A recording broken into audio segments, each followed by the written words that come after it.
engineer at Google. Go to algoexpert.io. Hi everyone. This is Nikki, you also known as Faces Trader. Okay, wait up guys. Fast lang. Sorry. Okay. So it's March 17, 2021, and you're watching the Awesome10X Global Market Update. Let's begin. All right. So last night we saw the markets actually crumble, and I want to share to everyone that you could profit from a market crash and a potential peak in 2021. So inviting you guys, actually this March 20, 2021, it's a Saturday. I'll be speaking for Spar School presenting Lady Traders Confessions 2021.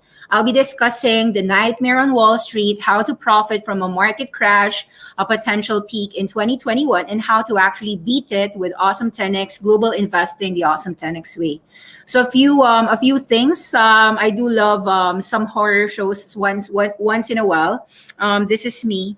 Anyway, a preview, of course. For some people, they don't want to watch the world burn. But I do think that some people just want to watch the world burn because there indeed is a bubble happening and it must end badly. Buffett's right-hand man says Wall Street is showing some bubble signs. And last night, I think we are seeing some sucker rallies, and those sucker rallies actually got clipped to the downside.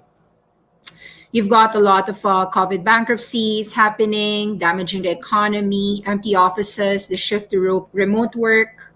So we'll see how the markets will handle that. But it's important to be aware of the stages of grief. The first 5 stages of grief, in case you don't know, this is actually a very good video about an Inside Out theory. You know the movie about the Disney Inside Out? Stages of grief. So you've got fear, denial, anger, bargaining, depression, acceptance. So fear could be denial, anger could be anger, disgust could be bargaining, sadness would be depression, and joy would just be to accept it. So right now, I think that the markets are still in the denial stage. That's true. And from a market standpoint, when you are in the denial stage, you're actually in the least loss meter stage. So right now, at about 30,000 in your NASDAQ, you're noticing that we did do some shorts in our portfolios. So this is an example of some. So last night actually took some profits off of some shorts. Yeah, so I closed some positions. I made some money on Clean Spark shorts. So shorted it about $30, $29.31, covered it $22. There was a secondary offering on Clean Spark at $22. So I covered it about 30% drop. For other entities, I feel that I just closed it soon enough. But Sunrun actually broke to about $56. So this would have been a 10 to 12% gain. But I did still have a lot of shorts open. So you can see that shorted Digital Turbine, Blink Charging Station, Nano Dimension, and Face Energy, Workhorse. I'm still short the Trade Desk. Some mild shorts on some Ethereum, some Dash, IOTA, S&P 500, Tron, some NASDAQ shorts as well, implemented it. Okay lang. So I'm able to handle any movement in the market, but I think that I've got cash to buy on a crash, and I have enough leeway to handle if it's gonna go up or down. So it's okay. In case you're wondering, are there stops? Yep. So there are stops. In case NASDAQ breaks above all-time highs, 14,000, I'm willing to close out the position. In case S&P 500, although S&P 500, taking a look at it, I do think that the megaphone pattern is possible and evident on your S&P 500, suggesting that your S&P could actually break 4,000 and still be fine because there is a rotation happening in the markets. The rotation from a lot of high growth, expensive Jetsons towards your low growth, still expensive Flintstones, which, you know, in a way, I think that eventually all these reopening themes will get their due. And so I'll be happy to short them. I'll be happy to short your reopening candidates after an extended rally, but not yet today. Not yet. So yeah, let me share a few few news. So happy to share that in Awesome 10X testimonials, some of the mommies are happy that we are teaching their kids to learn how to do short selling. So they made some money shorting some GME, some nano dimensions. So yeah, very good move. I'm happy that you are able to know how to defeat the markets if it's going to go down. Nonetheless, there are, of course, some very good news companies, and CrowdStrike is one of those companies that did very well on their earnings fronts. So CrowdStrike actually reported a 70% increase in their revenues to $265 million. This is an increase on their annualized recurring revenue is $1.05 billion, 75% year on year. They've also got $143 million net new. Think that we need to go to their exact reports. So let's read their full press release. CrowdStrike reporting their fourth quarter in fiscal year 2021. CRWD is an awesome 10x pick, but after a 100% move in just about less than 6 months, some of us decided to trim after seeing that the market is extended. Nonetheless, do we like the company? The answer is yes, and we'd be buying CrowdStrike on a potential dip in the market. So CrowdStrike ARR surpassed a $1 billion milestone, driven by a new net new annualized recurring revenue of about $143 million. They've added 1,480 net new subscription customers, and customer growth has been accelerating. Record operating free cash flows, very strong moves for this SaaS cybersecurity company. They're the leader in cloud-delivered endpoint, cloud workload protection. They announced their financial results this fiscal year ending January 31, 2021. Another exceptional finish, strong net new subscription customer growth, year-over-year subscription revenue growth. Our go-to-market engine gained incredible momentum, both marquee enterprises and small businesses alike, as we expand our partner ecosystem, leveraging our frictionless sales motion and leading technology to deliver immediate value to our customers. Very strong. George Kurtz, the CEO of CrowdStrike. Let's read more on their economics. So net subscription gross margin is very high at about 78%, like typical all SaaS models. It's an expansion compared to an expansion of compared to 75% last year. Okay, so what more do we need to know? Their net cash flows from operations is now $114 million compared to simply $66 million in just the fourth quarter of fiscal 2020. Their free cash flow in a quarter is $100 million. Very strong movements. Their cash is approximately $1.92 billion. That means it's $2 billion next quarter, January 31, 2021. Okay, so very strong movement. Some highlights. Let's read their highlights. They just acquired a high-performance cloud log management and observability technology. So they acquired Humio. They also have increased more modules for their customers, increasing to 63.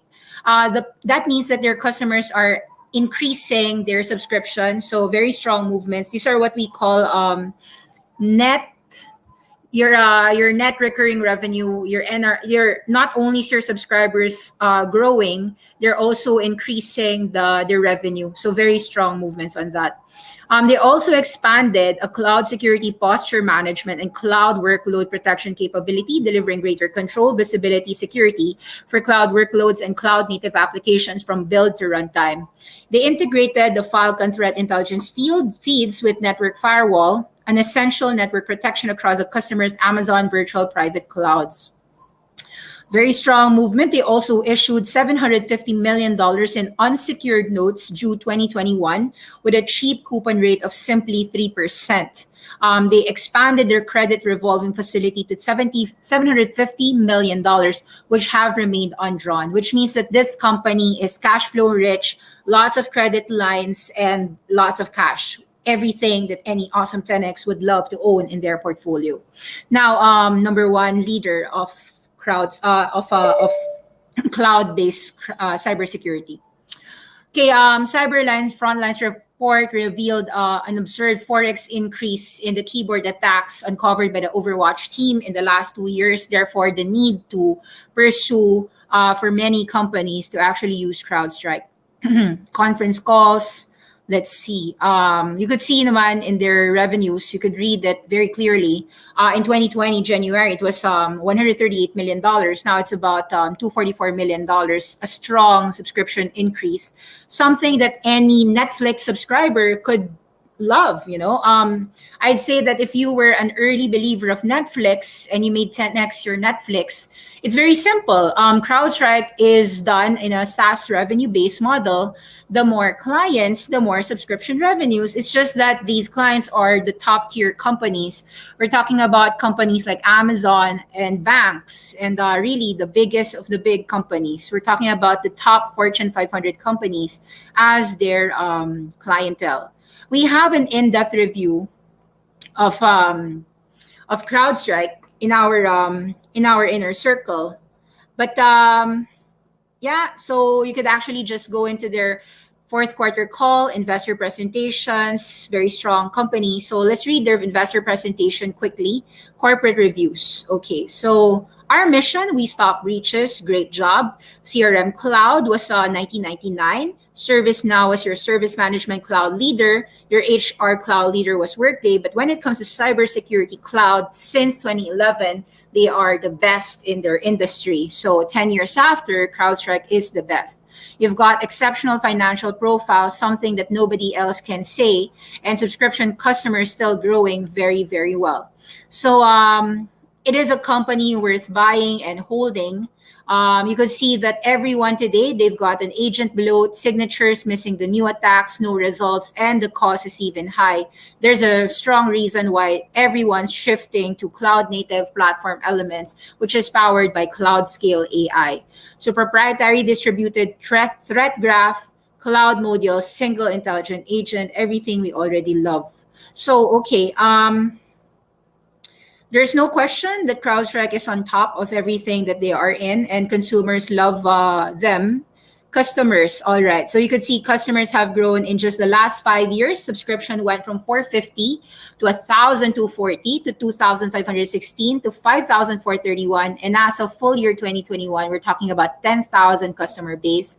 On these 10,000, 58 are actually the Fortune 100.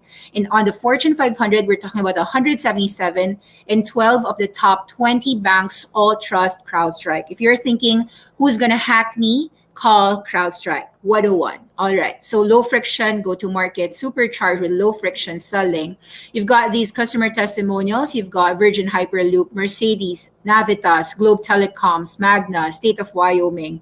So in terms of all of the best companies, they are all with CrowdStrike. The workloads is going to increase over time, and it's going to largely expand. The TAM is going to go up within the next 2 to 3 years. So in terms of which company do I want to have and hold in the next 2 to 3 years, considering market crashes, considering market bubbles and peaks, CrowdStrike would be at the top of your buy list.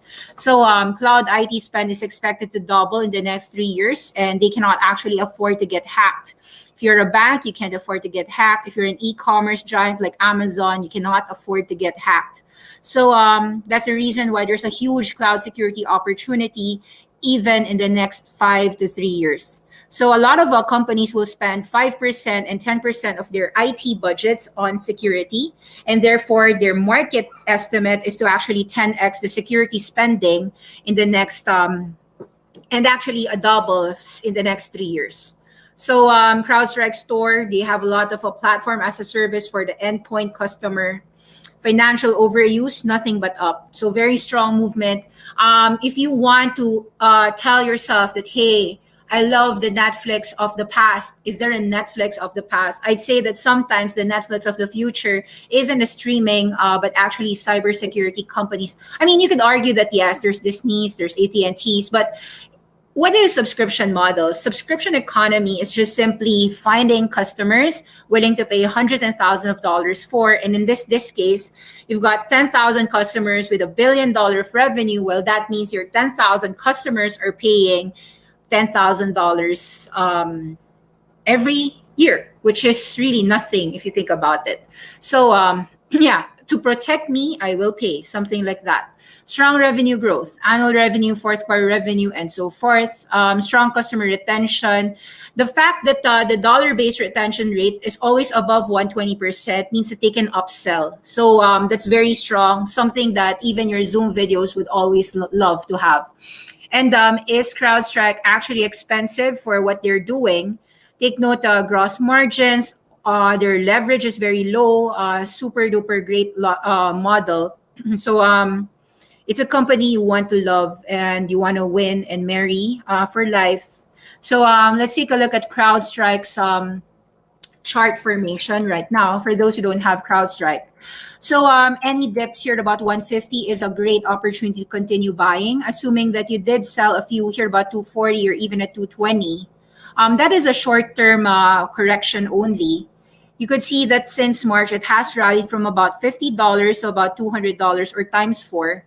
Some people would have sold somewhere here thinking that, oh, it's expensive, only to get beaten by the earnings. And that's the reason why other people continue to buy higher, even at 160 or 170 for CrowdStrike. So most of us actually were a little bit late. We got in somewhere here at about $100. So even at $200, that's just a double. Nonetheless, I don't know if you downplay 100% in about 6 months. Some people actually downplay that because they're great 10Xers. A double in 6 months doesn't seem as attractive to other people. Either way, Awesome 10X making 10X calls here on CrowdStrike. So we do like CrowdStrike. I'd say that I'd love to get in on CrowdStrike. Hopefully here at about $160 or $180 should be okay. So a drop, a 180 to 160 should be okay for me on CrowdStrike for a long-term trajectory of an overall cloud leader. There will be more news, but it's already 16 minutes. Let me share more news tomorrow. Let me ask some questions and answer your comments. Hi, Nikki. What are your thoughts on Palantir? Is 25 a good entry for long-term, or should I wait for $22? So far, we saw that the market was willing to even give it to about $20 for Palantir. So in terms of a market correction going haywire, I think that you could wait it out. Palantir has some sellers at about $30 and some buyers at about $22 to $20. Palantir is not yet as cheap. So let's take a look. Market caps first. All right. So take a look at, let's compare apples to apples. So Palantir is, of course, a data analytics solution, but also it is a cybersecurity sometimes because they help companies actually detect hackers. Let's take a look at CrowdStrike. Although CrowdStrike will always be compared to Palo Alto Networks, CrowdStrike is a $45 billion company, lots of cash. So price to sales would be very excessive when people see 60 times price to sales. But right now it's $1 billion revenue and growing 70%. That means that if they can potentially be $2 billion revenue next year, then we're just paying 22 times price to sales ratio, which is actually, guys, in the median, not expensive, not cheap. So I'd like to get in potentially if I could enter. Well, the best case is if I could enter $20 billion market cap for CrowdStrike, which is back to $100 where we got in. But I won't try to predict that I'll be able to get CrowdStrike again at $100. And if you think about it, $100 is simply 20 times price to sales for 2021. Why am I talking about those things? When you're chasing SaaS names like Palantir, Palantir is a software as a service name. You have to understand the industry average here. So if Palantir is trading in a 50 times price to sales ratio, there might be some sellers on that price. Right now, Palantir is trading at about 42 times price to sales. Palantir did report well. However, you could see that some people don't expect rainbows in Palantir right now. So in the short term, you've got these sellers at $30. Even in the long term space, $20 might actually be achieved. Take note that we made a buy call somewhere here at $10. Actually, we got in $9.50. Exactly here, direct listing. So in the short term, I'd say that buying 25 might not present a cheap. It's not cheap. Could be $20. We'll see. Let's let the market say. All right. So, what are your thoughts on Fed talk later? Well, we are looking to see that the market's going to crash. So we shorted a lot of issues, not necessarily the index, but specific issues. So we felt that there were extended levels that any Fed-related interest rate hike or any potential discussion of not printing money can actually create volatility. March market madness will create volatility, and I bet the volatility is on the bearish side for the market. So we're mostly in cash, and we're looking to get into the markets at a lower price. Any thoughts on marijuana legalization? Think that it's a sell on news. We gave a sell call on many cannabis names, and last night we were still pursuing more sell calls on cannabis names because no matter how you slice and dice it, a lot of people have already priced in all these legalization, this New York's Andrew Cuomo. It's not something that I just heard last week. It's something that everybody knows about 6 to 7 months ago. So if you're talking about something that everybody knows about, it's a priced in scenario. What's your target for Nano Dimension? Nano Dimension, we sold it at about $11. $11 seems to be a take profit area. Some people shorted further. They didn't just sell, they also shorted. But we will be happy to take some cover or some real longs around $8 if we could get in, $8 below. Mitzi is a great company. Do we wait the top? Do we want to buy the dip before entering into it? Usually IPOs like Meat Tech are still conceptual stages. There's about 20 to 30 privately listed companies in cellular-based meat category. I'll be discussing Mitzi or MITC as Meat Tech. I'll discuss the sector in our Awesome10X classes in the private inner circle class. Zoom Xpeng Alibaba, what do you think about it? I think that Zoom is great, but if you can afford to buy later on, like maybe $290 all the way to about $200, I'd prefer that. Xpeng, I'd prefer hopefully back to about $25, but you might argue that it won't ever fall there. But last March, it did fall, so we'll see whether we can get a retest on Xpeng at 25. Nonetheless, I think that Xpeng would have some selling pressure, about $40, $35, $45. You have to understand that Xpeng had a secondary offering at $45. So Xpeng had two. So they made an IPO at 15, and then they sold again at 45. So Xpeng, of course, is a long-term secular trend. However, you have to understand Chinese companies are fighting many rivals. We're talking about Xpeng against NIO, Xpeng against Li Auto, Xpeng against Wuling Motors, Xpeng against Geely Auto, Xpeng against BYD, Xpeng against Lucid Motors, Xpeng against Tesla.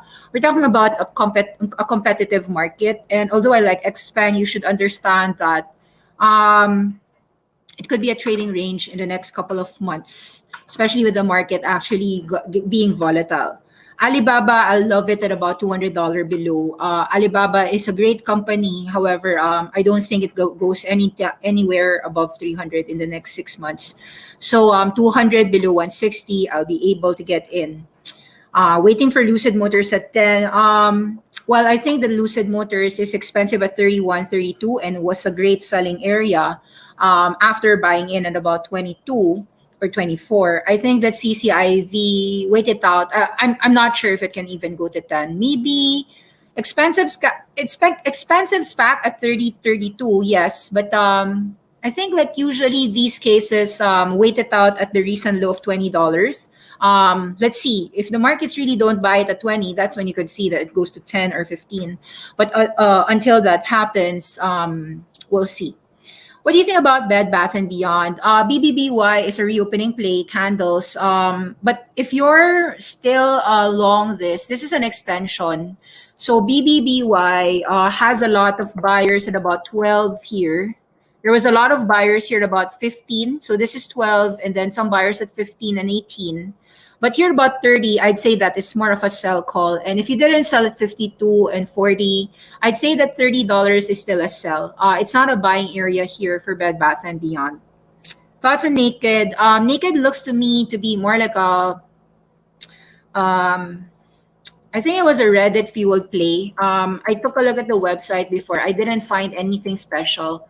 So it was bought here, 40 cents, sold at $3.40. It was pumped and then dumped. So something like this one. It always has a pump and dump. So it goes up in 3 days, then falls down, goes up and then falls down, goes up and then falls down. So I'm not impressed with this company. I don't know if it will go up, but I think that the downside is bigger than the upside. eToro merges with FTCV, FinTech. Yeah, so most of the SPACs are actually great, but understand that most SPACs are all getting sold at about 13, 14. So I would argue that FTCV announcing themselves as eToro is actually more of a sell call on the news rather than a buy. So 12 got bought up at 15, but I'd say that the flurry of demand will potentially top out. So I don't see sustainability right now in SPAC land. I think that we have a SPAC bubble, SPAC winter.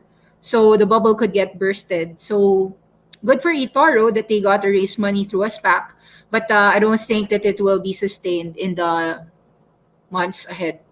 Thoughts on Cardano? I'm not quite familiar so much on crypto, so I wouldn't be able to answer you except maybe we'll just answer it through the charts because I know nothing about the. I mean, I don't really I don't I don't do crypto studies. I'm more of stocks. So I'll be able to answer you more on. So maybe I'll just quit answering it if I don't know much. Lemonade, the disruptor of insurance, that I could answer. Lemonade is LMND is a disruptor. However, it's very expensive. So I'd argue that there are some people who sold this down at 150 and are still selling it here at 110. So this will be a bull bear move. If you're bullish, I'd say that the best case is you wait at $50. We got in at 50.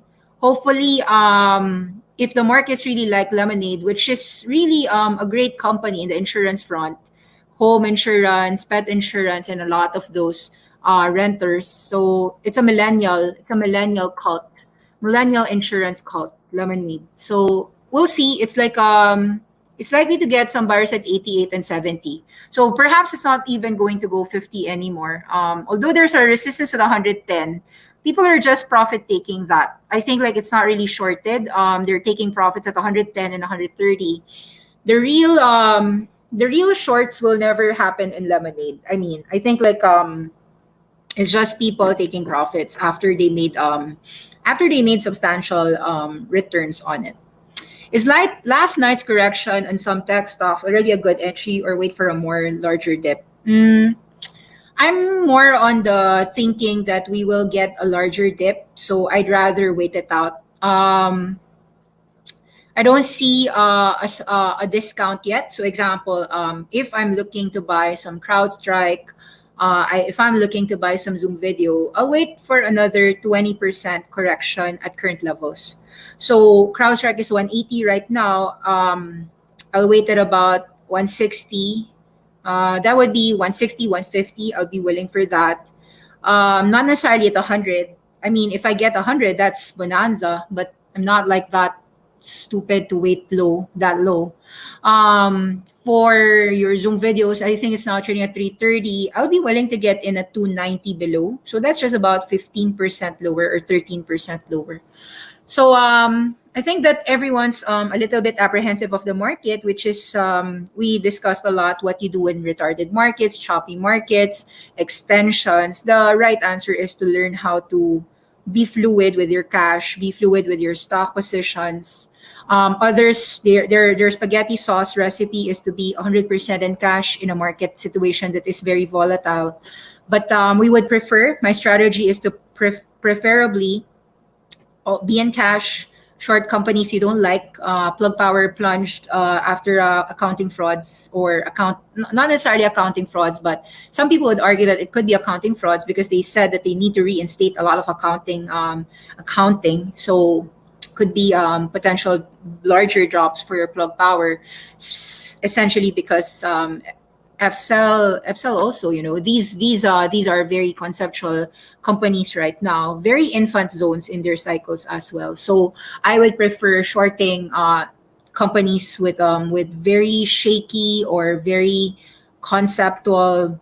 It's great. It's a great business. Don't get me wrong, but I think that if your revenues are still expected, or you're expecting to earn 5 years from now, not 5 months from now, you are more criticized in today's bubblicious market.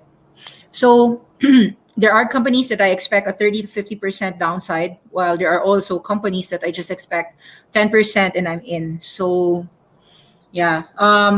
A correction would be a wonderful thing if you ask me. So I love the corrections or crashes in the market. Oust is still going down. Actually, you know what? Ouster is a great company, but given the fact that there are some SPACs that are really getting killed, I'd say that Oust is becoming just thought of as another SPAC, even if it's really a wonderful company. So I did sell in the rallies here about 11.90. Was able to sell before at about 15. I think that I'll be willing to buy Ouster. Usually all SPACs start at 10. So we'll see if I could get in at $10. With the SPAC winter coming at the moment, I'll say that even if I like Ouster, have to be more aware that I'll be willing to buy SPACs at 10.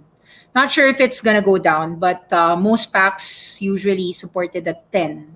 Given that some people can see that $12, they can exit, they sold 12, 13, 14, 15. That's one reason why I think eToro at 15 might not be able to sustain itself. Could go back to $10 next couple of weeks or months. Okay, that's it. Thank you very much. Don't forget to like, subscribe, and share. And please go watch all of our Awesome10X Inner Circle classes or even our free Friday classes. Thank you very much. Bye-bye.